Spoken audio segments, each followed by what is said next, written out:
haven't been so popular since I owed money, you know? Great crowd, all right. But they got a great buffet over there. Yeah? And I'm an old buffet buff, you know that, sure. I get a kick at a buffet. I like to watch the guy who cuts the roast beef. You know, I don't know how he does it, you know? Out of a pound roast beef, he gets 4,000 slices. I'm keeping busy, Johnny. I'm happy about certain things. Got a boy in college, you know? You really? Oh, yeah, sure. Now I get decent drugs, Oh, yeah. Sure. My daughter flunked her driver's test. Really? Yeah. She couldn't get used to the front seat. Oh, kids are wild today, Johnny. They're wild. All they want is sex. Sex is all they want, Johnny, you know? Kids, they play around so young today, very young. You kidding? Today they got birth control pills shaped like Fred Flintstone, you know? Really? As a kid, I never had any sex. Really? See, I know I'm not sexy. You kidding? No. Well, this morning when I put on my underwear, I could hear the Fruit of the Loom guys giggling. I'm not sexy at all. I went to the sperm bank to use my sperm to get a woman pregnant. I had to get her drunk first. Good morning. It's Friday, Policecraft Friday, March the 22nd, and this is The True Conservative.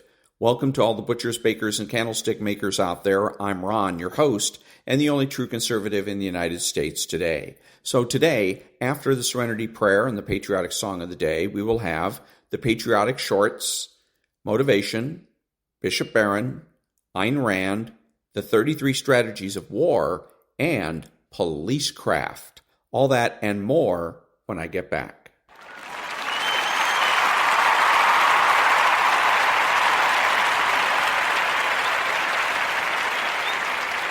God, grant me the serenity to accept the things I should not change, the courage to change the things I should, and the wisdom to know the difference. Amen.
Thank you, and now a little bit of Mafia action.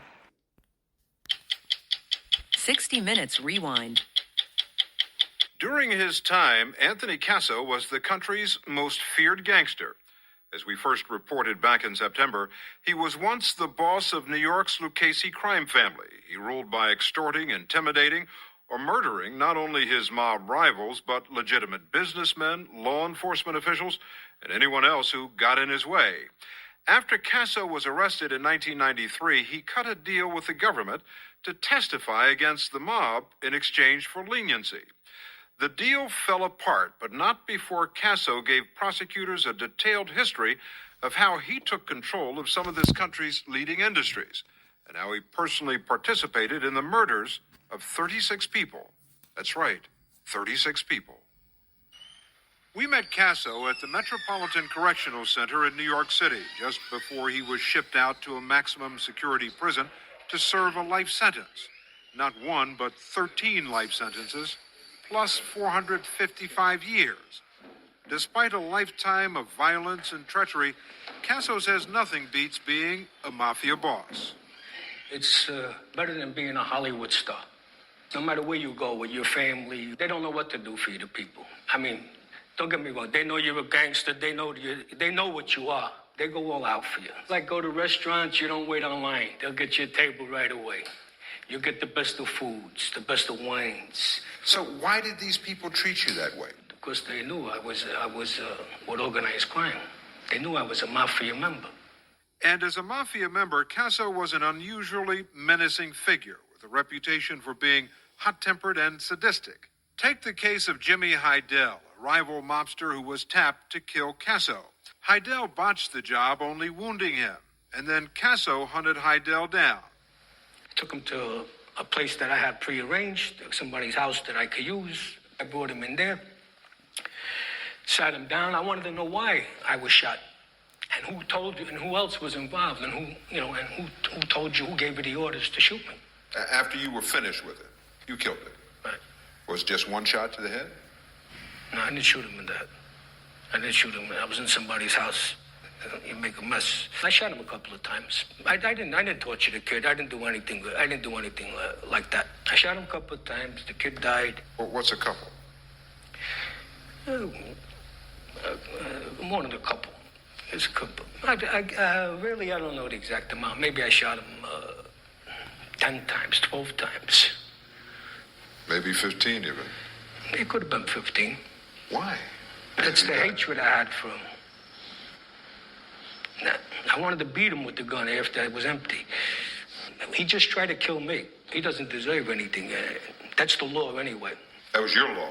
There's the law of the Mafia. Casso learned the law of the Mafia as a young boy.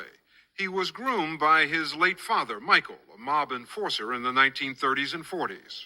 Since I was 8, 9 years old, I grew up in this atmosphere, and they used to always, they wanted to dress me like a little gangster, put a suit on me, a hat, go against the wall, take a picture, put one hand in your pocket, things like that, As a teenager, Casso worked as a longshoreman on the docks in Brooklyn, the right place to be, he says, if you were a thief.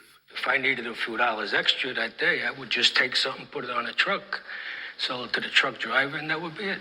So if you were unloading the ship, isn't there somebody there watching what you're doing? Yeah, but they were all doing the same thing I'm doing. Doing the same thing. Did it ever occur to you to try to earn a legitimate living, to have a 9-to-5 job? I did have a 9-to-5 job, and I was still a thief. And I was a good thief. With exceptional talents as a hitman and a moneymaker, Casso quickly rose to the top of the Lucchese family. In 1990, with law enforcement closing in on him, Casso became a fugitive, which landed him a spot on the FBI's wanted list. After a nationwide manhunt, Casso was finally captured in 1993. He's really, really within a world of criminals that are bad people, that are killers, who are just treacherous, deceitful people. He stands out. Valerie Caproni was the assistant U.S. attorney in charge of Casso's case. She says Casso knows no limits. He was involved in a conspiracy to murder a federal judge. He was involved in a conspiracy to murder a federal prosecutor. He murdered and authorized the murder of witnesses. I mean, these sorts of crimes are beyond the pale. Casso ended up pleading guilty to more than 100 crimes, and in hopes of getting out of jail one day, he, like several other high-ranking mobsters before him, turned on his Mafia family and became a government informant. Good afternoon, Mr. Chairman and members of the subcommittee. In 1996, hidden behind a curtain, Casso, who was in the Federal Witness Protection Program, testified on Capitol Hill and exposed the Mafia's lucrative partnership with Russian organized crime groups, which owned hundreds of gas stations in the New York area. Tying in Russian organized crime made large amounts of money by working scams to avoid paying tax on gasoline. Don't you guys take a blood oath not to talk about the Mafia to anyone outside of the family? Isn't there a code of silence, omerta? Isn't that what it's called? Right. What happened to all of that? I could see the handwriting on the wall. There was all the old timers were gone. There was nobody honorable left out there, and this was my time to depart. So let me try to get back. The few years I got back left with my life, I wanted to try to hit the streets again. Casso told the government all about the Mafia's day-to-day operations in places like this, New York City's Garment Center. For decades, the Mafia has had a stranglehold on business here, siphoning off tens of millions of dollars every year in illegal profits from clothing manufacturers, who then pass on those costs to consumers. Casso says he made $5 million a year doing business this way. His information helped net dozens of arrests and gave prosecutors a rare inside look at how the Mafia controls legitimate industries. You can't move a garment in there unless we tell you what trucker to use, who to deal with, and what you have to pay. Because we control the unions. When you say you control the union, what do you mean? The organized crime's putting their people in there to be the union representatives. All right, I'm going into business. I'm going to open up Bradley's Suits. I make men's clothing down there on 7th Avenue. But suppose I say, look, I've got these truckers over here who are going to move my suits. These are the people I want to use. I don't want to see your people. What happens? First thing they're going to do is go grab the trucker and tell him not to pick your work up. Now you're going to be sitting with all your work ready to be shipped out, and there's going to be nobody pick it up. They're going to look to attack you in another way. Maybe get in your shop, destroy your merchandise, until you come along, until you finally join up and sign up with them. Will they go after me? Possibility. They would rather make a deal with you than do any harm to you. When they make the deal and I agree to make these payments, do I make them in cash, in checks? In cash. What we do is all money's collected every month. Lucchese family gets 50%, the Genovese family gets 25%, and the Gambino family gets 25% of the monies. That's how it's divvied up. Suppose I say to this union representative, look, I've got hidden tape recorders here. I've recorded all of this. I'm going to the FBI. What happens then? What do you think? It's going to happen. They will look to kill you. If you did that, they will look to kill you. If you think he's kidding, consider what happened to Robert Kubeka and his brother-in-law, Donald Barstow, two law-abiding businessmen who stood up to Anthony Casso and the Mafia's control over garbage hauling, an industry the mob runs just the way it runs the Garment Center. Kubeka and Barstow operated a small, private garbage hauling business out on Long Island. After refusing repeated demands to pay the mob a fee to stay in business, and fed up with death threats and damage to their property, in 1982, the two men agreed to work undercover for the government. That was more than Anthony Casso and the Mafia were going to put up with. Once they were marked that they were informant on the association, on the garbage industry, we want to protect our interests. And the next step is, the only way to get rid of them is you would have to kill them. And then finally, that's what it came to. Early one morning, as Robert Kubeka and Donald Barstow were opening for business, two men sent by Anthony Casso quietly walked in and fired 10 shots, killing Kubeka and Barstow. They were legitimate businessmen, family men. They were trying to run a business, fair and above board. They had wives, children. They were ordered killed. Do you have any regrets about that? I don't have any regrets about it. I never knew them. I don't know their wife and children. But it's just like business with us. I don't have any feelings about it one way or the other. That's what had to be done. Despite his involvement in 36 murders, Anthony Casso's cooperation agreement with the government had all but guaranteed that one day he would get to walk out of prison. But not anymore. Prosecutors recently ripped up their agreement with Casso, saying he repeatedly committed crimes in prison after becoming an informant, that he bribed guards to have goods smuggled in, that he assaulted another inmate, and that he made false accusations against other mob witnesses. In all likelihood, Casso will now spend the rest of his life behind bars.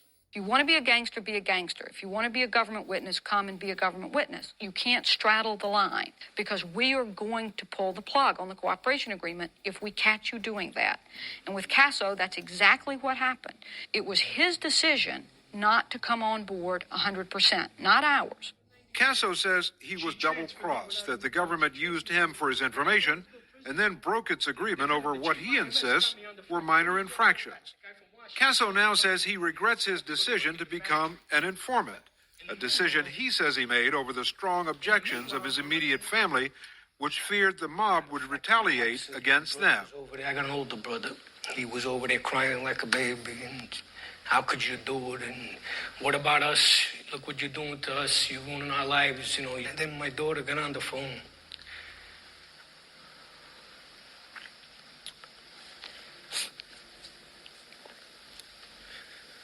I says to her, I made a deal with them. I gave them my word. I'm going to keep my word. And for the government, I went against my daughter's wishes. And now you think the government hung you out to dry? Without a doubt. Without a doubt. You get emotional about your family. Yes. It's understandable. You love them very much. You miss them. Very much. What about all the people who've been hurt in the course of your years in this mafia business? You pled guilty to more than 100 crimes, participating in some level in 36 murders. Right. What about the families of those people?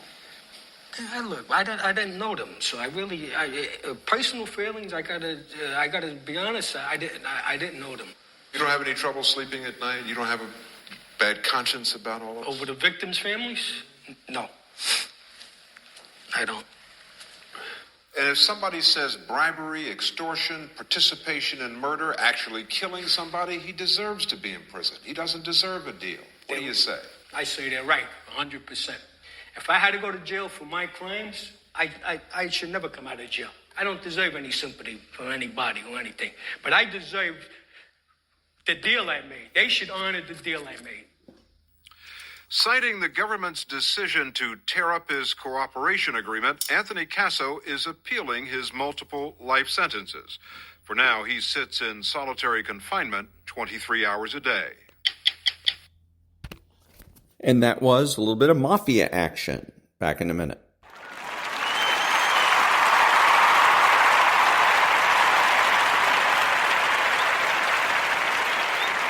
Thank you. Now, a little bit of patriotic shorts. The Su-57 Felon is Russia's answer to the American F-22 Raptor and F-35 Lightning II stealth fighters.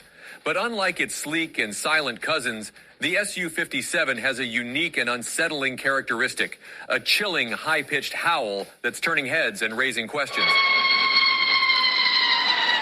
The secret lies in its engine, the powerful NPO Saturn AL-41 F1 engine. This beast delivers incredible thrust, but it comes with a noisy price. The engine's air intake, called an S-duct, isn't fully shrouded, allowing air to flow directly over the rotating fan blades. This creates a distinctive high-pitched howl that's unlike anything you've heard from a jet engine before. But here's the thing, this howl isn't just a weird quirk, it actually serves a purpose. The sound waves generated by the engine can disrupt radar signals, making the Su-57 even harder to detect. This acoustic cloaking is like an extra layer of stealth for the Felon, making it even more formidable in modern warfare. We like to do a EDC pocket dump. What are you rocking? I'm like a KISS guy, keep it simple, stupid. So I have my keys, I have my cell phone. I unfortunately carry 2 wallets, a work wallet, and then like my regular wallet. Then I have a small fixed blade. Right now it's a Montana knife, the Speed Goat. I carry it right on the inside of my hip, and I appendix carry a SIG. Which one? The Legion 365. So what's on your SIG? I have a red dot. I'm using their solid core copper and steel rounds that tumble on impact. And you should adjust your battle plan to where you're going to be going. I want to make sure that I have band-aids that maybe have unicorns on them. I want to have tourniquets that are going to work for my kids. I want to make sure that I maybe have 2 sets of car keys, one on my wife, one with me. These are things I'm just going to take a second to think about. Like, your job is to preserve and protect your family and to let blood out of bad guys and keep blood in good guys. Okay, if that's my mission, I only need a couple of things to do that. It has to be so absolute. Cell phone, keys, wallet, gun.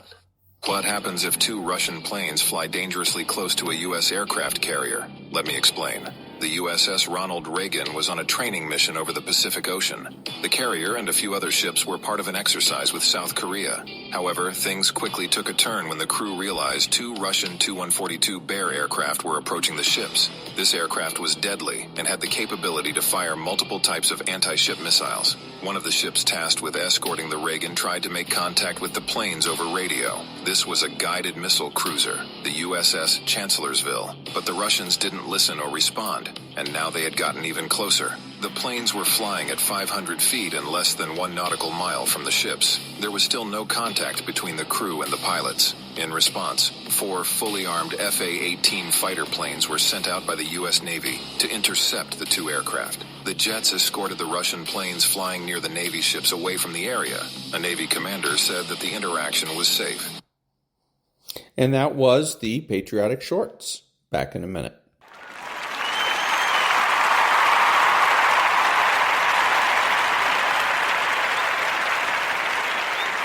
Thank you. Now, little motivation. I brought a message for somebody who's been going through the fire and wondered in their own mind how long. Why are things like they are? Some of you have been through enough stress that you should have lost your mind. Don't think it's strange when things happen to you, because the truth of the matter is every man, every woman, every boy, every girl will go through a time where your faith must stand trial. If we can just stand for every trial, there's going to be a glory. And if you just stand, I know it's hard on you, but if you just stand, even up under this pressure you're going through, if you just stand, when you get to the right place, you're going to look back over your shoulder and you're going to see a miracle. You're stronger than you think you are. You're tougher than you think you are. You can go through more than you think you can. And when the world is against you and beating you down, I need you to get up and prove everyone wrong. All you do is you fall down, get back up again, fall down, get back up again, fall down, get back up again. That's how you win. Things are going to get harder. Things are going to get tougher. That's the way life works. So what you need to do is you need to get harder and you need to get tougher. If you can pick yourself up every single time you get knocked down, you can make it. You will never know that you have faith until you're in a good fight. Real faith is proven in the furnace of affliction, in the time of adversity. Even if you're in the middle of a disaster, you can use that disaster for direction. It is through the disaster, it is through the adversity that our strength is developed. You find out things about yourself that you didn't know. I'm stronger than I thought I was. I'm more resilient than I thought I was. Life keeps changing, and as life keeps changing and circumstances keep changing, you gotta be flexible enough to change on a dime and switch this way and turn back this way. And if you don't make the right switch, you find yourself stuck. The thing you need to win is resilience. You can't just keep trying different stuff, because you can never say something didn't work when you didn't have tried. Greatness takes time. It takes time to build your brand. It takes time to build your life. It takes time to build your career. You got to be prepared to get 1,000 no's to get 1 yes. So stop feeling sorry for yourself over what challenges are thrown at you. This is a part of the process. It is part of the journey. How will you ever grow if you never have any pressure? You should be thanking the universe for putting you through this. Because these problems you're having, these are the greatest opportunities to get stronger.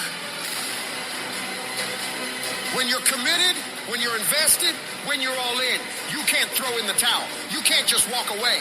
Because you won't quit when you got some skin in the game. You won't just walk away easy. When you don't have nothing invested, it's easy to walk away. See, sometimes some people only want it without struggle. But if you're serious about reeling it in, you have to put some effort Get up. Compete. Many of y'all are not competing. I need effort. Compete. Many of you have lost your competitive edge. Get your competitive edge back.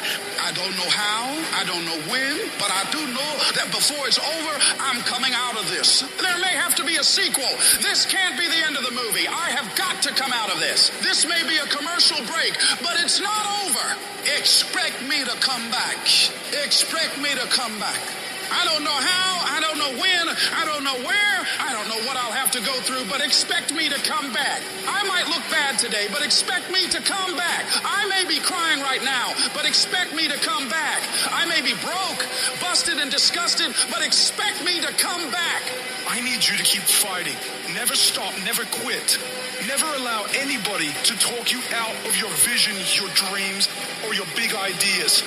You have got to be relentless. Never let your foot off the gas. Never stop. Never quit. Despite all the shit you're going through right now, you can win. Despite the pain, you can win. Despite all the heartache and pain and discomfort you're feeling right now, you can win. You have what it takes to get through this. You can turn this whole situation around and you can come back better. Life is something that's not happening to you, it's happening for you. All these hard things that you're going up against right now are there to grow you. They're there to push you. They're there to challenge you to rise above and become stronger. You don't grow through easy times. You grow through going up against hard things and pushing against them. They are there to make you better, to make you into a more unstoppable machine. The reason you can't stop is because you might be so close. Wouldn't it be a shame for you to quit when you're this close? Wouldn't it be a shame for you to walk away when you come this far? Wouldn't it be horrible for you to bail out when you're just this close to victory? You can't walk by what you see. You can't give up because it doesn't feel good. You can't let people talk you out of it. You can't let your emotions stop you from moving forward. Most people are not living their dreams because of fear, ladies and gentlemen. Fear is the most subtle and destructive of all human diseases. Fear kills dreams. Fear kills hope. Fear put people in the hospital. Fear can age you. Fear, ladies and gentlemen, can hold you back from doing something that you know within yourself that you're capable of doing, but it will paralyze you. And I ask you a question, what is the benefit? What's the benefit of allowing fear to hold you back? What's the benefit of giving up on yourself? Of not stepping out on life and taking life on? What is the benefit for you? What's the plus in that? You got to ask yourself, how long am I going to allow this to hold me back? You don't have as many opportunities in life to take that gamble and allow life to play you. You must play life. You've got to make some conscious effort to begin to work to develop you. Start listening to tapes on a daily basis to begin to recondition your mind, to retrain your thinking. Listen to things that can empower you, that can enable you to create a new reality for yourself, and a new life for yourself. You might appear to be strange around most people. Don't expect it to make sense to anybody why you've got to do this, why you have got to go. Well, I don't understand. You don't have to. I'm going for me. This is something I have got to do. Now, will it be turbulent? Yes. Will it be easy? No. Will you have some opposition? Yes. Will I make a lot of mistakes? Yes. Will I get hurt? Yes. But guess what? There's no gain without pain. When the outcome changes and it's not what we want it to be and it doesn't turn out the way we want it to turn out, do we still value the thing that we once said we value? Is our character still intact? Character's not something we inherit. In the midst of opposition, in the midst of challenges, in the midst of uncertainty, we gotta wake up every single day, we gotta fight and we gotta build it. It's about the sacrifice, the honor, the work, the commitment level, what you had to go through in order to get to this moment. Being battle tested, the injury, the blood, the sweat, the kick. Everybody can't respond and everybody can't recover. The only thing you got as a man, your character, your integrity, and what you stand on. What you say. what it means to you. I'm talking every single rep. I'm talking every opportunity. If there's any fear in your spirit right now, it ain't for you. This for warriors, man. This for soldiers, man. Everybody's got a fucking plan so they can hit your mouth. So when your plan fails, when you get knocked down on the canvas, when everything falls apart in your life, what the fuck are you gonna do? There's only one motherfucking option. Stay hard. We have been conditioned to tell ourselves that our hardships are the reason that we can't be what we want to be. When in reality, the hardships that we had are actually the things that teach us the skills and the perspective we need to actually become what we want to be. If you had to choose between having a perfect upbringing and having an upbringing that was extremely hard, you should choose the one that was hard. I'm talking to you guys who still have hope, who still have the fire, who still have the want and the will and the desire to be more and become more. I'm talking to you motherfuckers. You can do this. And that was a little bit of motivation. Back in a minute.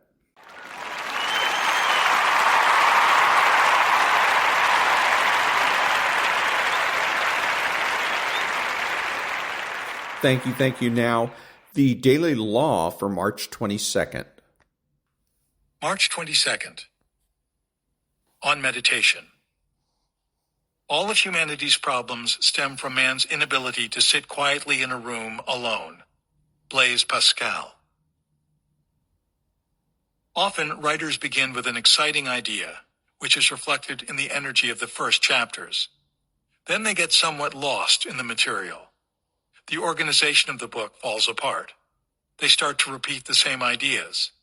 The last few chapters do not have the same verve of the opening ones. It is hard to maintain one's enthusiasm, energy, and freshness over the course of months and years that a book requires. To help me avoid such a fate, I practice 40 minutes of Zen meditation, known as Zazen, every morning. In this form of meditation, referred to as shikantaza, the main goal is to learn how to empty the mind, develop superior powers of focus, joriki, and gain access to more unconscious, intuitive forms of thinking. Meditation has significantly improved my ability to concentrate when reading or taking notes. The nuisances that years ago used to get under my skin are now largely ignored or forgotten. I have developed patience in dealing with the drudgery of practice, and am better able to handle petty criticisms. From early on, I could see how this routine was helping me in several ways, and I have since meditated every day in the morning. If you are feeling restless on your path to mastery, or find that little things often aggravate and distract you from your life's work, I recommend you take up meditation. Daily Law. The master's mind must be able to concentrate on one thing for a long period of time. Develop such habits. Power, Seduction, and War.com, September 4th, 2014. And that was the Daily Law for March the 22nd from the Daily Laws by Robert Greene. Back in a minute.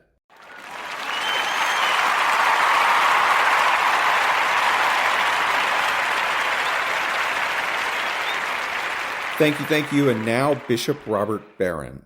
I'm standing before you as a relatively free speaker of English. I can express all my feelings and thoughts with sufficient nuance. How did I get so free with English? Because early on, I was told just talk any way you want. Well, of course not. From the time I was a child, my speech was controlled and it was limited by the laws of English vocabulary and syntax and grammar. Again and again, I was corrected in my speech. The law of English got ever deeper inside of me so that it determined not just the way I think, but even the way I feel and react. I so internalized the laws of English that I became a free speaker of the language. The law is not the enemy of freedom, but the condition for the possibility of freedom. It's the law, in fact, that makes us free. So it goes on a biblical understanding of freedom. In the Bible, freedom means something like this: not self-determination, but rather the disciplining of desire so as to make the achievement of the good first possible and then effortless.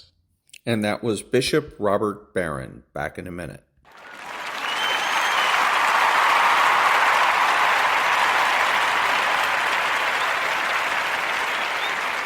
Thank you. And now, the Ayn Rand thought of the day. Quote, "Today, the very motive that draws a man to art, the quest for enjoyment, makes him run from it. He runs to the gray, sunless, meaningless drudgery of his daily routine with nothing to relieve it, nothing to expect or to enjoy. And he soon stops asking the tortured question, is there anything to see tonight? Is there anything to read? Along with art, he gives up his vision of values and forgets that he had ever hoped to find or to achieve them." Unquote.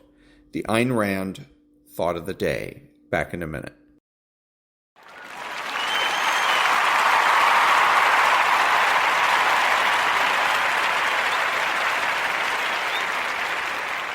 Thank you. And now we pick up where we left off with the 33 strategies of war. The fight between Britain and Turkey during World War I superbly demonstrates the difference between a war of attrition and a war of maneuver. Before Lawrence's brilliant move, the British, fighting by the rules of attrition warfare, had been directing the Arabs to capture key points along the railway line. This strategy had played into Turkish hands. The Turks had too few men to patrol the entire line, but once they saw the Arabs attacking at any one place, they could quickly move the men they had and use their superior firepower to either defend it or take it back. Lawrence, a man with no military background, but blessed with common sense, saw the stupidity in this right away. Around the railway line were thousands of square miles of desert unoccupied by the Turks. The Arabs have been masters at a mobile form of warfare on camelback since the days of the Prophet Muhammad. Vast space at their disposal gave them infinite possibilities for maneuvers that would create threats everywhere, forcing the Turks to bunker themselves in their forts. Frozen in place, the Turks would wither from lack of supplies and would be unable to defend the surrounding region. The key to the overall war was to spread the revolt north toward Damascus, allowing the Arabs to threaten the entire railway line. But to spread the revolt north, they needed a base in the center. That base was Aqaba. The British were as hidebound as the Turks and simply could not picture a campaign of a group of Arabs led by a liaison officer. Lawrence would have to do it on his own. Tracing a series of great loops in the vast spaces of the desert, he left the Turks bewildered as to his purpose. Knowing that the Turks feared an attack on Damascus, he deliberately spread the lie that he was aiming for it, making the Turks send troops on a wild goose chase to the north. Then, exploiting their inability to imagine an Arab attack on Aqaba from the landward side, a failing they shared with his British countrymen, he caught them off guard. Lawrence's subsequent capture of Aqaba was a masterpiece of economy. Only 2 men died on his side. Compare this to the unsuccessful British attempt to take Gaza from the Turks that same year in head-on battle, in which over 3,000 British soldiers were killed. The capture of Aqaba was the turning point in Britain's eventual defeat of the Turks in the Middle East. The greatest power you can have in any conflict is the ability to confuse your opponent about your intentions.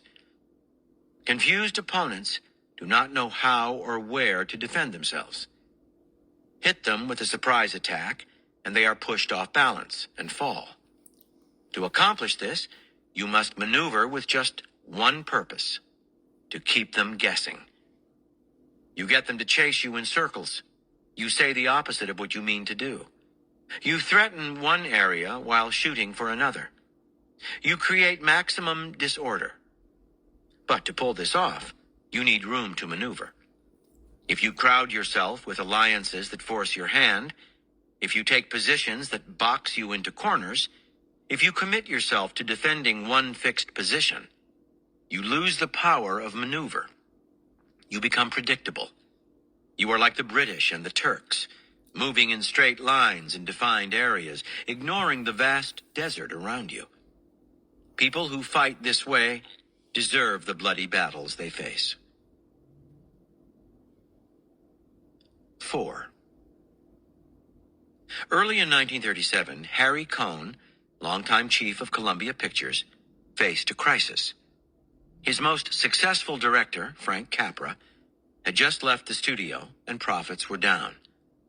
Cohn needed a hit and a replacement for Capra, and he believed he had found the right formula with a comedy called The Awful Truth and a 39-year-old director named Leo McCarey. McCarey had directed Duck Soup with the Marx Brothers and Ruggles of Red Gap with Charles Laughton, two different but successful comedies. Cohn offered McCarey The Awful Truth. McCarey said he did not like the script, but he would do the picture anyway for $100,000, a huge sum in 1937 dollars. Cohn, who ran Columbia like Mussolini, in fact, he kept a picture of Il Duce in his office, exploded at the price. McCarey got up to go, but as he was leaving, he noticed the producer's office piano. McCarey was a frustrated songwriter. He sat down and began to play a show tune. Cohn had a weakness for such music, and he was entranced. "Anybody who likes music like that has got to be a talented man," he said. "I'll pay that exorbitant fee. Report to work tomorrow." In the days to come, Cohn was going to regret his decision. 3 stars were cast for The Awful Truth: Cary Grant, Irene Dunne, and Ralph Bellamy. All had problems with their roles as written in the script. None of them wanted to do the picture, and as time went by, their unhappiness only grew. Revisions to the script began to come in. McCarey had apparently junked the original and was starting over, but his creative process was peculiar. He would sit in a parked car on Hollywood Boulevard with the screenwriter Vigna Del Mar and verbally improvise scenes with her. Later, when shooting began, he would walk on the beach and scribble the next day's setups on torn pieces of brown paper. His style of directing was equally upsetting to the actors. One day, for instance, he asked Dunne whether she played the piano and Bellamy whether he could sing. Both answered not very well, but McCarey's next step was to have Dunne play Home on the Range as best she could, while Bellamy sang off-key.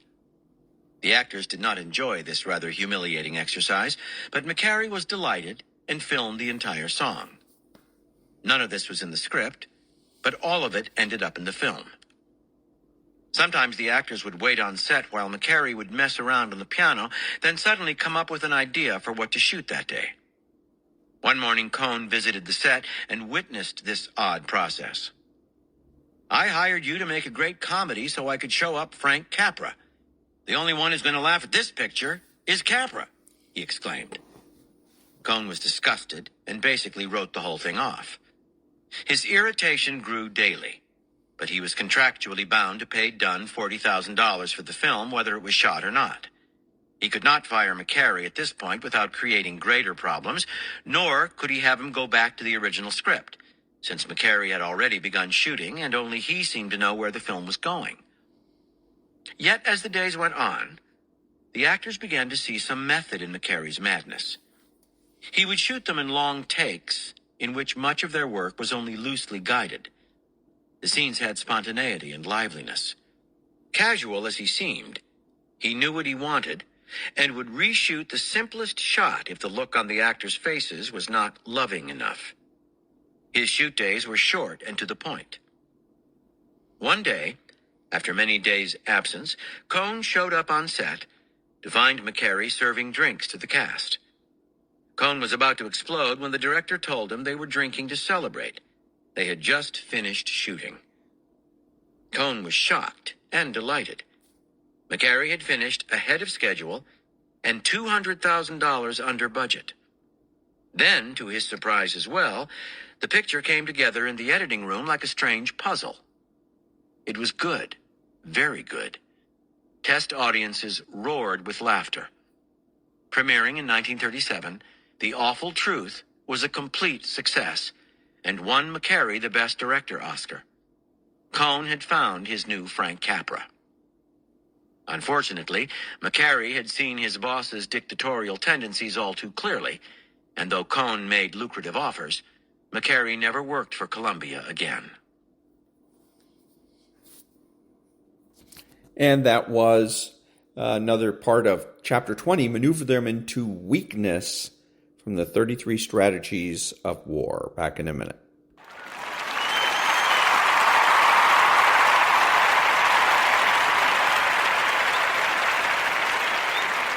Thank you.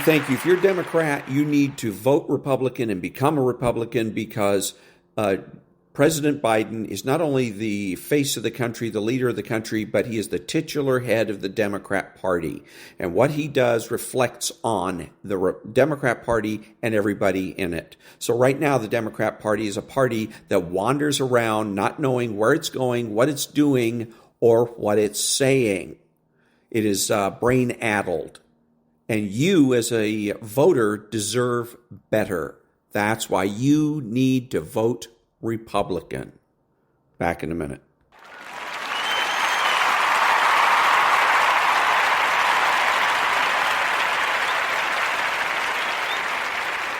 Thank you. So, listening to Sean Hannity here a few minutes ago, he was talking about electric vehicles and how the government is trying to force electric vehicles onto the public. Yes, of course they are, because this administration, the Biden administration, believes in determinism. Determinism says that nobody has free will, that we all do what we do because we're forced to by powers beyond our control. So they believe that the only reason people drive gasoline-powered automobiles is because we've been brainwashed by the oil companies and the automobile companies and the gas companies to buy those cars, and that they are actually bad for us and that they are bad for society. And so the government then feels it has the right to use its power to force us into vehicles that it believes are better for us. Okay, so what that means is that every time we elect a left-wing Democrat administration in Washington, this is going to come back. Assuming that Donald Trump gets elected in 2024, I'm sure he's going to put an end to it, either one way or another. But he's only going to be in for 4 years. 4 years later, who's going to be in the White House? Is it going to be a Democrat again? And if it is, then we can expect the government to come back and try to force us into vehicles we don't want. Because again, they believe that we don't know what's best for us because we've been hypnotized by the oil companies, the automobile companies, etc. And even if Donald Trump becomes president, if you live in a state like New York or California, then it's still not going to stop because the state government is going to go ahead and try to force you into an electric vehicle. How do you handle this? When the subject of electric vehicles comes up, it's tempting to say, no, to electric vehicles. Better idea is to say, I like electric vehicles as long as it's hydrogen fuel cell. Hydrogen fuel cell electric vehicles are the way to go. If I was going to get an electric vehicle, that's what I'd get, because then range is not an issue.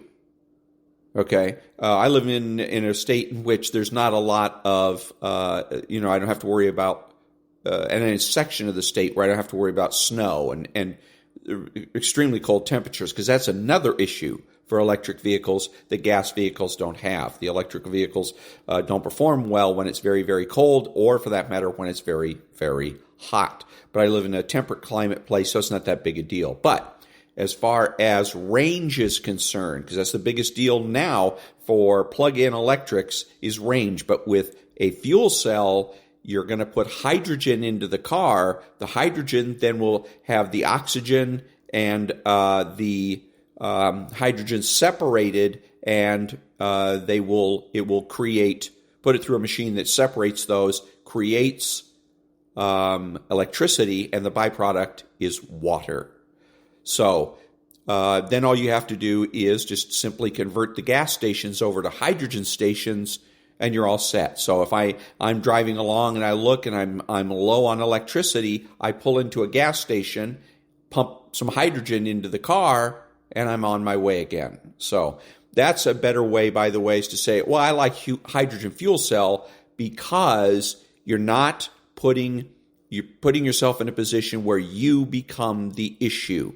If you just come out and say no to electric vehicles, then people say, well, look at Ron, he's a nut. Don't listen to Ron about electric cars because he's an extremist nut. You end up putting a kick me sign on your back, and you don't have to do that. If you want to, and you want to be like Chip Roy or Lauren Boebert or people like that in Congress that do that on a regular basis, they hang kick me signs on their backs and end up becoming the subject and the issue rather than the issue being the issue, then by all means just simply say no to electric vehicles. But if you want to avoid that fate, then you find a third way. Instead of because they're going to present the left is going to present this as a you're with us or you're against us, a false dichotomy. So all you have to do is say, here's a third way. In this particular case, fuel cells. And that will get them off your back. They probably won't even know what to say. They'll just sit there with their mouths open. Back in a minute.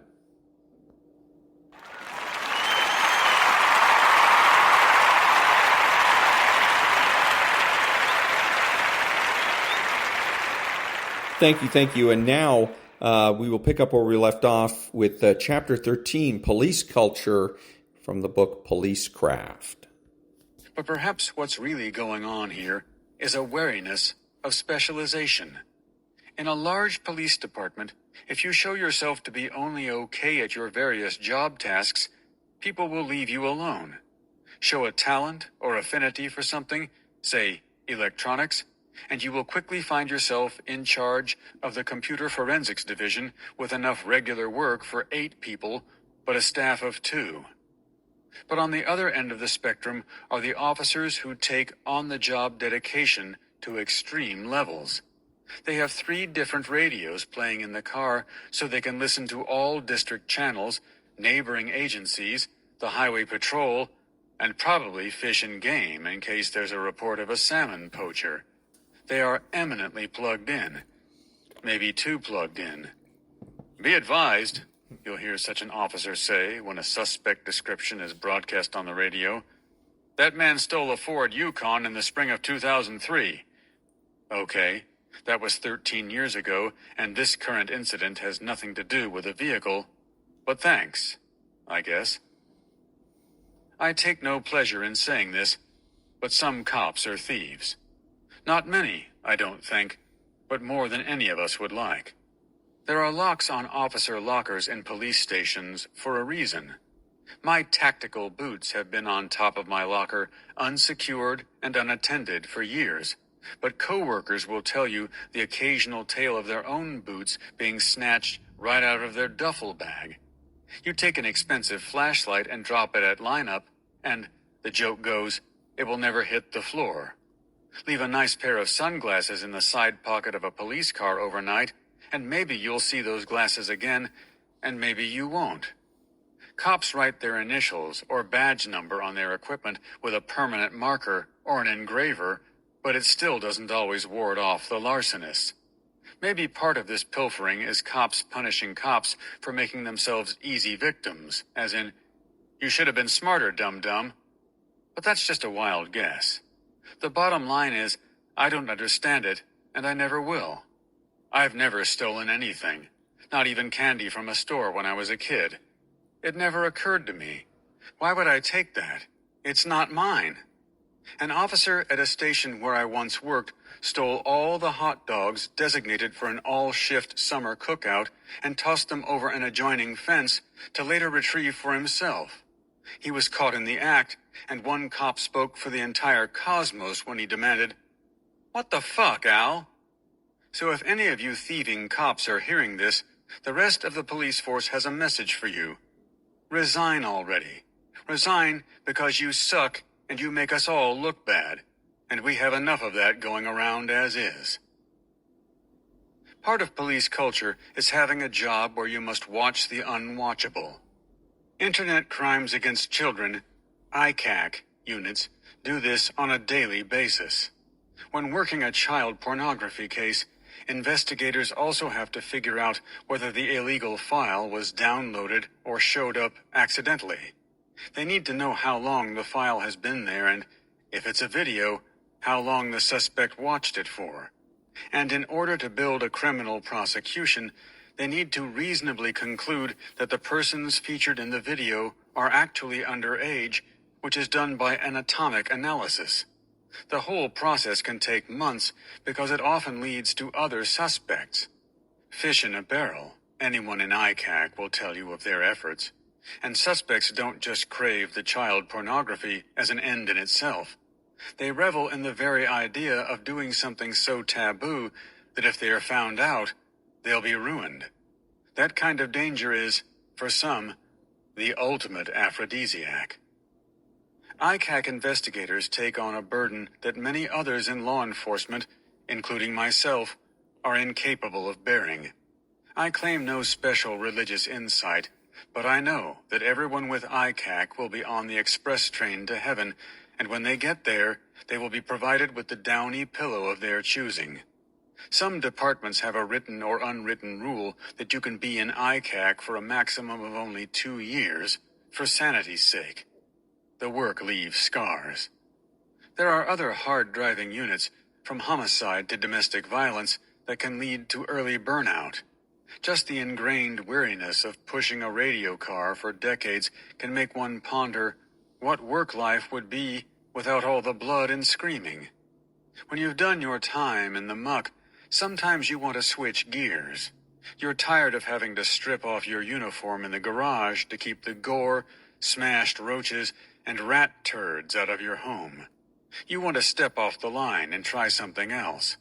And if that's the case, there is still a place for you at a large urban department. Backgrounds, admin, youth engagement, academy instructor.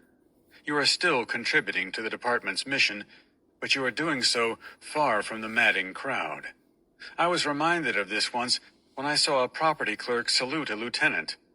"At ease," the lieutenant said. "I work property control," the officer said. "I've been at ease for 6 years." After yet another police incident where the officers acted wrongly and may have even committed a crime, the chief or a department spokesperson will trot out the usual platitudes that this malfeasance represents only a fraction of the department, that it is not a sign of an endemic problem, and that the vast majority of police officers are decent and hard-working and do what's right. They say this because it sounds good, but also, more importantly, because it's true. But a week later, you open the paper and read that a press conference has been scheduled to announce federal indictments of officers at your station. A colleague has just been arrested for sexual assault, 2 more are under investigation for a murky shooting, and yet another was just charged with drug trafficking. It's enough to make you ask, wait, we're still the good guys, right? Problem is, the good guys don't get ink. Nobody pays much attention to you as a police officer until you screw up, like an NFL long snapper. So let me tell you about some folks you'll likely never hear about. The SFPD Bayview Station plainclothes team, made up of Sergeant Sean Griffin and officers Gabriel Alcarez, David Johnson, Al Misagi, Carlos Moose Mustafich, Eric Solaris, and Edward Ochoa. Why am I bringing them up? Because in the Bayview District, between January 1st, 2014 and October 8th, 2014, there were 12 homicides, 51 shootings, 79 calls of shots fired where ballistic evidence was discovered, and numerous additional calls of shots fired where no evidence was found. These numbers would be far higher if not for the remarkable efforts of Bayview Plainclothes. During that same time frame, these officers seized 60 guns and made 47 gun-related arrests, the majority of which were arrests of convicted felons and/or documented gang members. Even factoring in vacations, off time, and periodic special assignments that took the unit out of the district, that's still an average of well over 1 recovered gun and 1 gun-related arrest a week. And the unit considered this a slow year. In 2013, they made even more gun arrests. How impressive is this? I'll give you a comparison. It's like a ball player hitting a grand slam a week. How did they pull it off? By knowing the violent and dangerous criminals in the district. By skillful use of informants and tech-savvy social media investigations. By relying on keen observational skills, including how the weight of a firearm will cause a prominent dip in one pocket of a jacket, as well as gun retention movements where suspects will engage in a series of pats, pulls, and tugs to ensure their firearms are in place. And by repeatedly putting themselves in harm's way to engage suspects they knew or suspected to be armed. I watched these cops operate during my time in the Bayview, saw their unwavering work ethic and helping keep the most violent part of the city safe. You'll never hear about them because they'll never tell you about themselves. They went about their duty quietly, without fanfare. They sought neither rewards nor recognition. That's called honor. And there are units like this on departments across the country. They are an example of all that is right in police work. Especially in recent years, law enforcement has lost ground to both criminals and criminal cops. Units like Sergeant Griffin and his team are winning it back. There's a popular rap song by Public Enemy called 911 is a Joke. Can't say I agree, at least not anywhere I've worked. Upon hearing a hot call, officers will routinely run out of the assembly or dash from the kitchen, leaving sandwiches half-eaten and cups of coffee still steaming on the table. I recall 2 Milwaukee cops sprinting from the station to respond to an emergency, rounding the same corner at the same time and colliding heads, nearly knocking each other unconscious. Problem is, on a busy summer night, when people are out and misbehaving, it is not unusual for there to be more emergencies to respond to than there are responders. The number of officers is not unlimited. You can't send a patrol car to an A priority assignment if there's no cop inside of the car, so officers are constantly breaking from lower priority assignments to go to hot calls. That's the nature of the business. So the report of the broken flower pot with a known juvenile suspect is going to have to wait in the queue because a man is attacking another man with a hatchet downtown and he's already chopped off most of one arm and is going for number 2. In this book, I use the male pronoun to refer to police officers, in part because alternating between he, she, him, her can get unwieldy. But I have questioned the appropriateness of that decision. Many of my colleagues are women. I've had female chiefs in Milwaukee and SF. I expressed these concerns to a female co-worker. "Don't worry about it," she said. "It's a male-dominated profession." So I'm not worrying about it. But despite the abundance of tough, competent women on the job, references to female officers still can run toward the dismissive. "She's just some chick in a ponytail and Skechers," I once heard a lieutenant say about a fellow officer to everyone at lineup. If I may paint with a broad brush, women are traditionally better communicators than men out on the street and have a better chance of diffusing a family crisis or smooth-talking a criminal into handcuffs than their male counterparts. Which is important because there's a lot more to the job than just bludgeoning people. But if it does come to bludgeoning, female cops may be quicker to go to their pepper spray or baton because the suspect they're facing off with may be larger or stronger than they are. And that's okay. You use the skills that you have and the tools on your belt. Female officers also capitalize on male suspects underestimating them, just like someone who doesn't follow the fight game might think Layla Ali is just another pretty face, or some lowlife looking to snatch a phone may assume that slender gal is an easy mark when in fact she just graduated from Marine Corps boot camp. Some guys must find things out the hard way, and when that happens, it's really fun to watch. I heard a radio call not long ago where officers were sent to check on the welfare of a woman who had been reported missing and was possibly suicidal. The cop came over the air stating she had been located and was fine. "She's healthy and happy," he added. Healthy and happy? It made me want to get on the radio and ask what her secret was. Sounds like she's doing better than most of the police force. Depression is commonplace in law enforcement, but often goes untreated because of the powerful stigma attached to taking anything that could be deemed psych meds.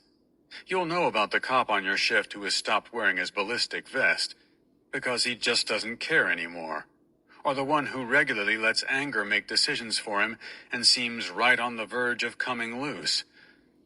Many years ago, I saw one of my police academy classmates at HQ. His name was Greg Braun, a rugged Army Ranger who had just returned from a military deployment and was working a rough patrol sector. I hadn't seen him in a while. He was usually a high-energy guy, but that day he looked exhausted. "How you doing?" I asked. "I feel like shooting myself in the head," he told me matter-of-factly. I clapped him on the shoulder the way men do, said something like, "Hang in there." What he said didn't register with me any more than if he had commented on his lunch plans, because I knew Greg. He was made of iron. He used to lap me on the academy track even back when I could run a sub-6-minute mile. This was just macho bluster, cop gun talk. I knew it wasn't unheard of for an officer to jokingly put a gun to his temple in protest of some crap sandwich of an assignment or a preposterous new police regulation. It wasn't long after this conversation that Greg shot himself in the head with his own service weapon. He died alone. When I heard, I remember shaking my head, just continually shaking it as if I could shake the news away. He told me he was going to do that. He went right up to me and told me. And what did I do? I hit him on the shoulder, and I walked away. At Greg's funeral, his tactical boots were laid out underneath pictures of him in uniform, pictures of his family, during better times, times that made sense. He had been a natural police officer, smart and efficient, fearless, a guy you'd go through the worst kind of door with because he'd have your back and could handle anything that came at you. I would later learn that while he was on Ranger Patrol, extended combat missions in the kill zone had left him with PTSD, chronic pain, and insomnia. I will never know if I could have prevented this tragedy. Maybe I wasn't the only person Greg told. Perhaps there were others who let him down when he needed us the most. But I am not responsible for any of those people. I am only responsible for my failure, and my failure has stained me. I can only vow to be ready the next time. And given the darkness that shadows this profession, there likely will be a next time. In 400 Things Cops Know, I wrote about the police code of silence, where officers are traditionally reticent to report wrongdoing by their fellow cops. I wrote about this, but probably didn't write enough. The code of silence is the exact opposite of how it should be, of course. The corrupt cop should fear the honest cop, not the other way around. To combat this code, some departments are tightening up hiring procedures, and others are emphasizing ongoing ethics-based training. But maybe the most important change that needs to take place is for police officers to collectively support truth-tellers, not ostracize them. The blue wall of silence has been around for a while, which means not everyone is going to be on board with efforts to break the wall down. Not everyone is going to like it. But that's okay. Being responsible, General Colin Powell once said, sometimes means pissing people off. And that was chapter 13, and from the book Policecraft by Adam Plantinga. Back in a minute.